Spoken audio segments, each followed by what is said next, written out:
कृष्ण कृष्ण कृष्ण कृष्ण कृष्ण कृष्ण हरे हरे हरे राम राम राम हरे हरे हरे कृष्ण कृष्ण कृष्ण कृष्ण हरे हरे हरे राम राम राम हरे हरे।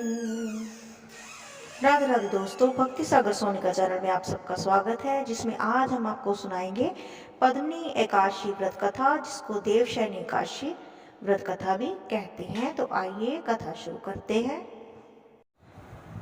धर्मराज युधिष्ठिर बोले कि हे भगवान, शाढ़ मास शुक्ल पक्ष की एकादशी का क्या नाम है?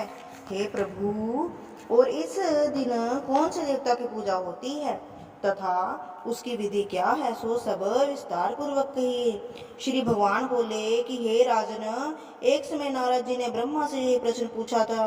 तो ब्रह्मा जी बोले कि नारद, तुमने कलयुगी जीवों के उद्धार के लिए सबसे उत्तम प्रश्न किया है, क्योंकि एकादशी का व्रत सब व्रतों में श्रेष्ठ है। इसके करने से समस्त पाप नष्ट हो जाते हैं।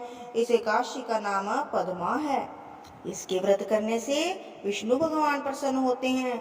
मैं यहाँ एक पौराणिक कथा कहता हूँ, तुम ध्यान पूर्वक सुनो। व्रत कथा आरंभ। सूर्यवंशी मानधाता नाम का एक राजा था। वह सत्यवादी, महान प्रतापी और चक्रवर्ती था। वह अपनी प्रजा का बच्चों की तरह पालन करता था। इसकी समस्त प्रजा धन धान्य से भरपूर थी और सदैव सुखपूर्वक रहती थी। उसके राज्य में कभी अकाल नहीं पड़ता था, कोई भी जीव दुखी नहीं था। एक समय राजा के राज्य में 3 वर्ष जल न बरसा, जिससे राज्य में अकाल पड़ गया और प्रजा अन्न की कमी के कारण अत्यंत दुखी हो गई। राज्य में यज्ञ होने बंद हो गए। एक दिन प्रजा राजा के पास जाकर प्रार्थना करने लगी कि हे राजन, समस्त विश्व की सृष्टि का मुख्य कारण वर्षा है। इसी वर्षा के अभाव से राज्य में अकाल पड़ गया है और राजा और अकाल से प्रजा मर रही है। हे राजन, आप कोई ऐसा उपाय बताइए जिससे हम लोगों का दुख दूर हो। इस पर राजा मानधाता बोला कि आप लोग ठीक कह रहे हैं। वर्षा के ना होने से आप लोग बहुत दुखी हैं।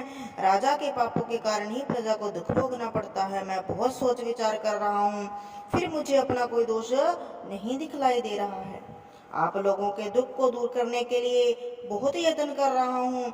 ऐसा कहकर राजा मानधाता भगवान की पूजा कर कुछ मुख्य आदमियों को साथ लेकर वन को चल दिया। वहां वे ऋषियों के आश्रमों में घूमते घूमते अंत में ब्रह्मा के पुत्र अंगीरा ऋषि के आश्रम पर पहुंचा। उस स्थान पर राजा रथ से उतरा और आश्रम में आया। वहां मुनि अभी नित्य क्रम से निवृत्त हुए थे। राजा ने उनके सन्मुख प्रणाम किया और मुनि ने उनको आशीर्वाद दिया। फिर राजा से बोले कि हे राजन, आप कुशल पूर्वक हैं तथा आपकी प्रजा भी कुशल पूर्वक होगी। आप इस स्थान पर कैसे पधारे हो, सो विस्तार से कहिए। राजा बोले, महर्षि, मेरे राज्य में 3 वर्ष से वर्षा नहीं हो रही, अकाल पड़ गया और प्रजा दुख भोग रही है। राजा के पापों के प्रभाव से ही प्रजा को कष्ट मिलता है, ऐसा शास्त्रों में लिखा है। ये धर्मानुसार राज्य करता हूँ, फिर भी यह अकाल कैसे पड़ गया, इसका मुझे अभी तक पता न लग सका। अब मैं आपके पास इसी संदेह की निवृत्ति करने के लिए आया हूँ। प्रभु, आप कृपा करके मेरे संदेह को दूर कीजिए और मेरी प्रजा के इस कष्ट को दूर करने का कोई उपाय बतलाइए। इस पर ऋषि बोले, राजन, यह सतयुग सब युगों में श्रेष्ठ है। इसमें धर्म के चारों चरण सम्मिलित है। इस युग में ब्राह्मणों को तपस्या करना तथा वेद पढ़ने का अधिकार है, परंतु आपके राज्य में एक शूद्र भी तपस्या कर रहा है। इसी दोष के कारण आपके राज्य में वर्षा नहीं हो रही है। यदि आप प्रजा का भला चाहते हो तो उस शूद्र को मार दीजिए। इस पर राजा बोले, मुनीश्वर, मैं उस निरपराधी तपस्या करने वाले शूद्र को कैसे मार सकता हूँ? आप इस दोष से छूटने का कोई और उपाय बताइए। तब ऋषि बोले, राजन, यदि तुम ऐसा ही चाहते हो तो आषाढ़ मास की शुक्ल पक्ष की पद्मा नाम की एकादशी का विधि पूर्वक व्रत करो। इस व्रत के प्रभाव से तुम्हारे राज्य में वर्षा होगी और प्रजा सुख पाएगी, क्योंकि इस एकादशी का व्रत सब सिद्धियों को देने वाला है और उपद्रवों को शांत करने वाला है। मुनि के इन वचनों को सुनकर राजा अपने नगर को वापस आया और विधि पूर्वक पद्मा एकादशी व्रत किया। उस व्रत के प्रभाव से राज्य में वर्षा हुई, प्राणियों को सुख पहुंचा। इस एकादशी को देवशयनी एकादशी भी कहते हैं। इसके करने से विष्णु भगवान प्रसन्न होते हैं। अतः मोक्ष की इच्छा करने वाले मनुष्य को एकादशी का व्रत अवश्य करना चाहिए।